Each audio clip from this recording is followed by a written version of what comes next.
patungkol sa money laundering and terror financing controls. Napakalaking accomplishment po ito ng ating Pangulo na matanggal nga ang bansa sa gray list.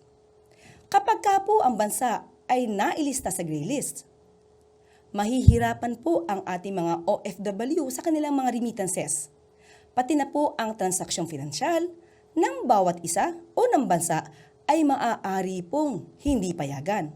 Mahihirapan din po tayo makakuha ng foreign investors.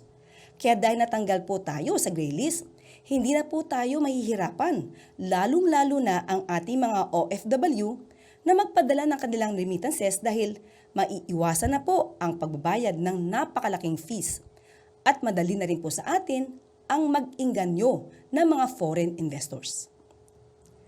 Kakayanin natin, lalo na ng Pangulo, na linisin ang mga kalat na naiwan sa atin ng nakaraang administrasyon.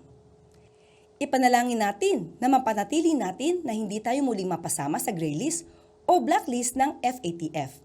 Hindi titigil ang ating Pangulo na maisaayos at mapigil ang mga gawaing may kinalaman sa money laundering at terrorist financing. Maraming salamat para sa Bagong Pilipinas.